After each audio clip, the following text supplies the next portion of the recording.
I don't think, I've been as excited in my life, Vivek, as it's been to get into my car and go half a kilometer to maybe pick up two loaves of bread, right? Complete waste of petrol. But it's the pleasure of driving.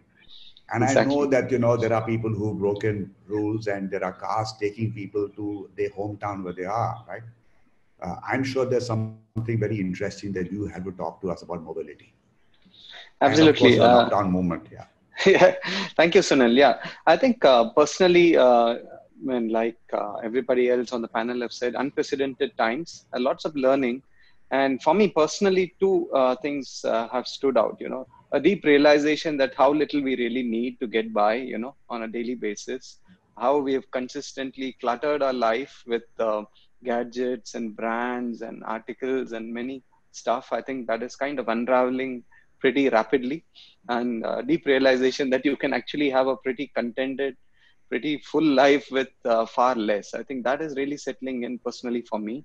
Also, another thing that Neeraj and Amalik spoke about, a deep appreciation of what happens at home. I think we men folk have to actually put up our hands and accept that we've been kind of insulated and kept ourselves kind of, willfully blindfolded to what's happening, and let that part of our lives just carry on. And I would say with little appreciation. I think now far more appreciation to the homemakers in our lives, and for women who manage both the home as well as their careers. I think no amount of appreciation, no amount of admiration is less. And these are two personal takes I want to put in front of the panel. In terms of industry, I think Sunil, you verbalized exactly what was my thought. A car industry and automotive industry is very much touch and feel, and we call it seat of the pants. There's a pleasure when you sit behind the steering wheel, a power that is unleashed, and to see cars lying idle for months upon, and kind of becoming absolutely redundant in a customer's life is a little painful. And it kind of also creates an appreciation for customers, because the lockdown is a very antithesis of what the romance of automotive is about heading out, the freedom of exploring, freedom of being with families. I think that element has been slightly underrated so far, and that has really come out today, that customers have started feeling that I need a car for two reasons. One is, of course, to transport me from A to B, but also there's a little bit of softer aspect to owning an automotive, and that kind of comes out very strongly. Looking forward, I think there's a clear need that people would want their own personal safe bubble going forward.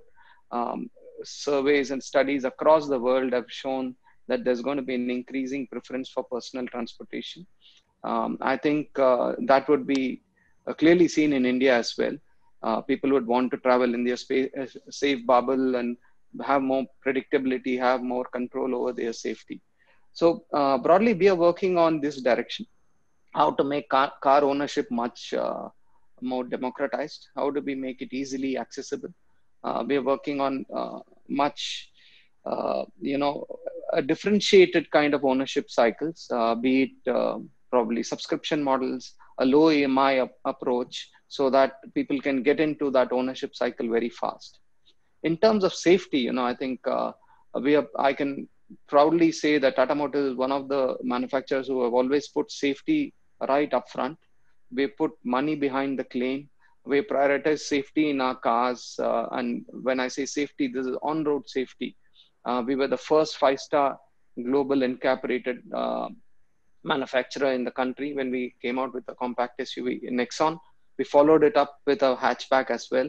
And today, consumer awareness of safety is really shooting up.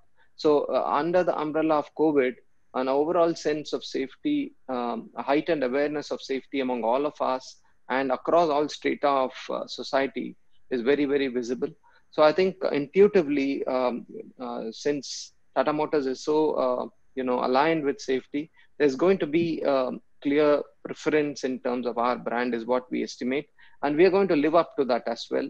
Continue to put money behind our positioning, like we did in the engineering side in terms of how well our cars are made. We have extended the same into the COVID situation. Also, the realization that a big part of the consumer buying journey of automotive, in the past it was extremely physical, physical face-to-face interaction. Both as organizations as well as consumers, we've realized that a lot of it can be digitalized. A lot of it can be, not face-to-face, but can be done through remote. So we are really working on technological intervention to make that possible. Can we do a virtual showroom? Can we do a Skype call between a customer associate and a customer to, kind of take care of all his doubts and minimize the physical contact? And when the physical contact happens, obviously, Tata Motors as well as the auto industry has rolled out extremely stringent SOPs across every step of the customer journey. As I said, it's a very, very physical interaction with automotive. Right from the time you drive the car, multiple people drive the test drive cars. There are a lot of crowds in our showroom. So every element has been really taken care by Tata Motors as well as the industry, and customers will experience this digitalized kind of a buying journey, much more safer physical interaction, and also a movement of the sales experience away from the showroom to a physical digital world, and probably at the customer's place of choice, where he wants to conduct a transaction. So huge changes, I think, coming up in the automotive industry thanks to COVID, but I believe it's all in the positive way. These are probably disruptions which have happened over 3-4 years, and it's all been accelerated now for the greater good. In terms of my lockdown moment, so I like to be, I'm a bit of a fitness fanatic, and I was really feeling cooped up inside the home, like what Sunil, you started off. And one day I just decided to make a running track around the house. And I ended up running about 25 kilometers within the house. Wow. And that really opened my eyes up to the kind of mental barriers we create ourselves and how we are victim to that. And it's really opened up my mind that anything is possible with limited resources. And that lesson will stay with me for a long time.